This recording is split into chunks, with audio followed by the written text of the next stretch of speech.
തിരുവനന്തപുരം കോർപ്പറേഷനിലെ ഇലക്ട്രിക് ബസ്സുകളുമായി ബന്ധപ്പെട്ട പോര് ഇപ്പോഴും തുടരുക തന്നെയാണ്. വാക്പോരിനപ്പുറത്ത് ഈ വിഷയത്തിൽ എന്തെങ്കിലും പരിഹാരം ഉണ്ടാകുമോ എന്നാണ് ന്യൂസ് ടെൻസ് ആദ്യം പരിശോധിക്കുന്നത്. ആ വാർത്തയിലേക്ക് വിശദമായി കടക്കുന്നതിന് മുമ്പ് കഴിഞ്ഞ ദിവസം ഇതുമായി ബന്ധപ്പെട്ട് ഗതാഗത മന്ത്രി KB ഗണേഷ് കുമാറിന്റെ ഭാഗത്തു നിന്ന് പ്രതികരണം ഉണ്ടായി. എന്താണ് തിരുവനന്തപുരം കോർപ്പറേഷനിലെ ബസ്സുകളുമായി ബന്ധപ്പെട്ട ഇപ്പോഴത്തെ സാഹചര്യം എന്നാണ് അദ്ദേഹം വിശദീകരിച്ചത്. അദ്ദേഹം ഇക്കാര്യങ്ങൾ വിശദീകരിച്ചു കൊണ്ടിരുന്നപ്പോൾ പലപ്പോഴായി ന്യൂസ് 18 കുറിച്ച് പരാമർശിക്കുകയുണ്ടായി.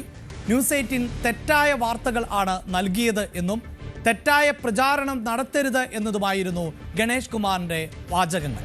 ആദ്യം അദ്ദേഹത്തിന്റെ വാക്കുകളിലേക്കാണ്.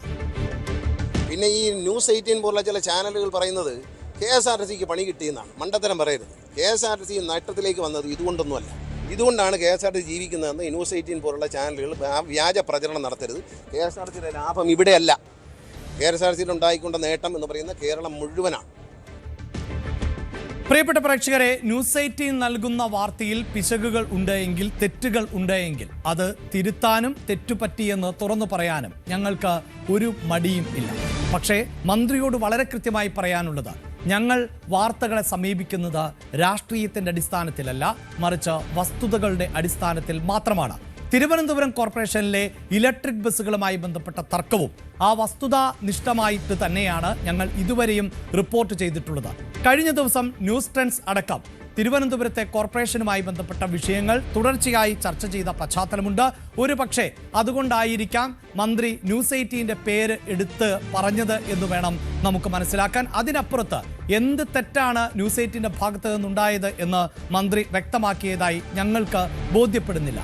ഒരു കാര്യം വളരെ കൃത്യമായി പ്രേക്ഷകരോട് പറയുന്നു. KB ഗണേഷ് കുമാർ ഒരു രാഷ്ട്രീയ നേതാവാണ്. അദ്ദേഹം ഒരു രാഷ്ട്രീയ പ്രസ്ഥാനത്തിന്റെയും മുന്നണിയുടെയും ഭാഗമാണ്. മറുഭാഗത്ത് VV രാജേഷും BJPയുടെ നേതാവാണ്. അദ്ദേഹവും രാഷ്ട്രീയ പാർട്ടിയുടെയും മുന്നണിയുടെയും നേതാവാണ്.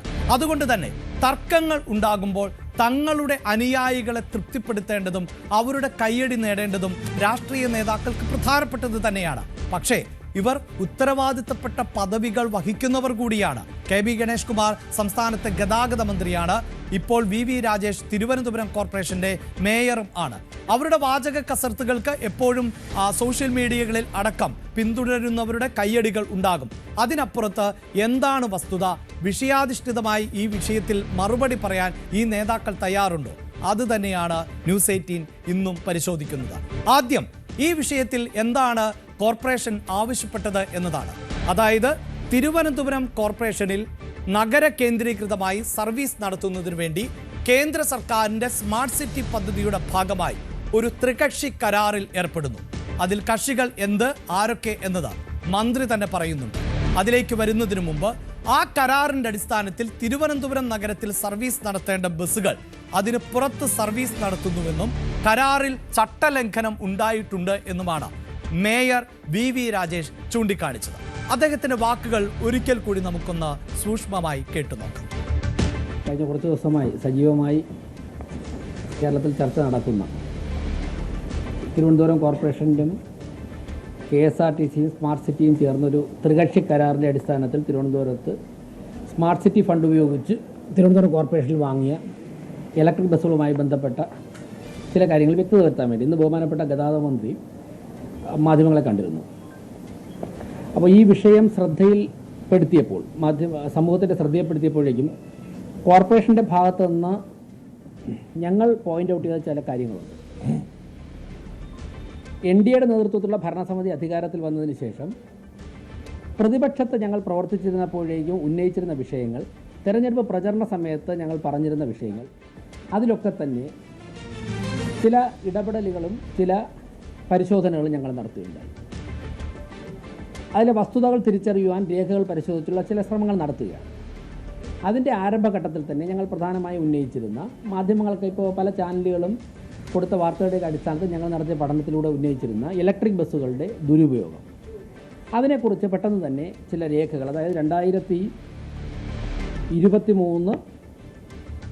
ഫെബ്രുവരി 27 KSRTCയും സ്മാർട്ട് സിറ്റിയും തിരുവനന്തപുരം കോർപ്പറേഷനും കൂടെ ചേർന്നുകൊണ്ട് സ്മാർട്ട് സിറ്റി ഒന്നാം കക്ഷിയായും കോർപ്പറേഷൻ രണ്ടാം കക്ഷിയായും KSRTC മൂന്നാം കക്ഷിയായും എഴുതിയ പിടിപ്പിച്ച ഒരു കരാറാണ്. മൂന്ന് പേരുടെയും പ്രതിനിധികൾ ഒപ്പിട്ടിട്ടുണ്ട്.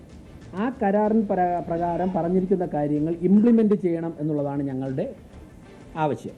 അതായത് LDF സർക്കാരും LDF നേതൃത്വം കൊടുക്കുന്ന ഒരു കോർപ്പറേഷൻ ഭരണസമിതിയും തമ്മിൽ ഏർപ്പെട്ടിരിക്കുന്ന കരാർ അതുപോലെ നടപ്പിലാക്കണം. ഇത്ര മാത്രമേ ഞങ്ങളുടെ ആവശ്യം.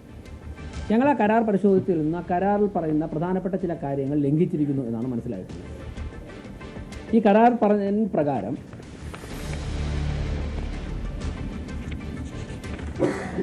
പീക്ക് ടൈമിൽ ഏറ്റവും ജനങ്ങൾക്ക് ആവശ്യമുള്ള തിരക്കുള്ള സമയങ്ങളിൽ ഈ 113 ബസ്സുകളും നഗരപരിധിയിൽ ഓടണം.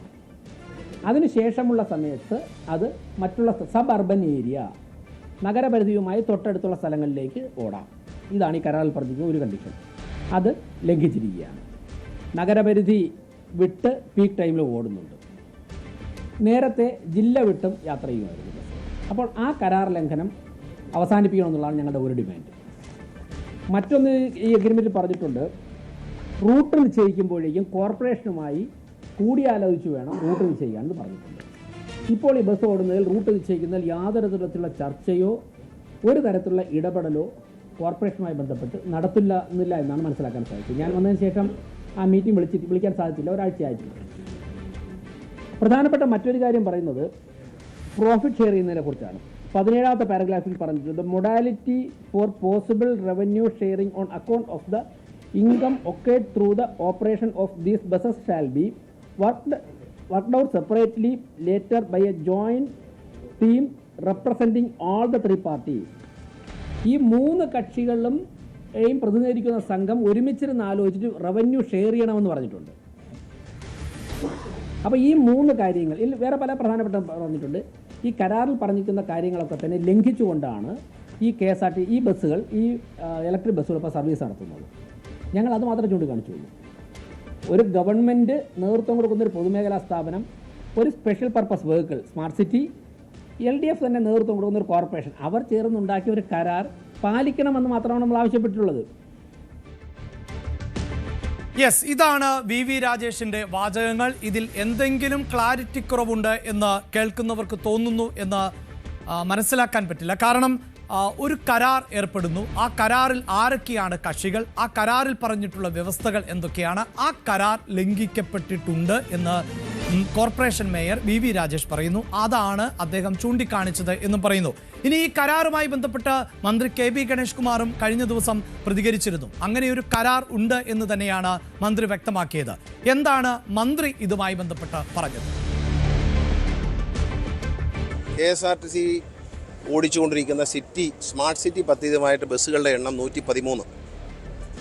മറ്റ് 50 ബസ്സുകൾ KSRTCയുടെ ഉടമസ്ഥയിലുള്ള ബസ്സുകൾ.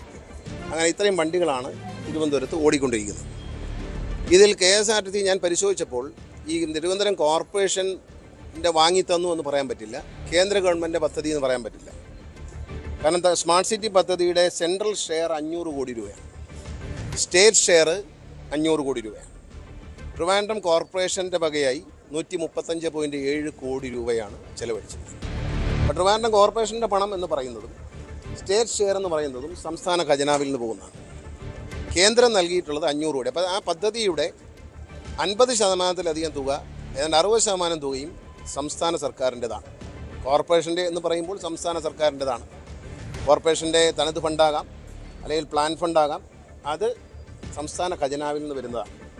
ഈ പദ്ധതിയുടെ ഭാഗമായി നടത്തിയ അനേകം വികസനങ്ങളുടെ ഭാഗമായി വാങ്ങിയതാണ് ഈ 113 വാഹനങ്ങൾ വാങ്ങുന്ന അതിനകത്ത് നിന്നാണ് വാങ്ങിയത്.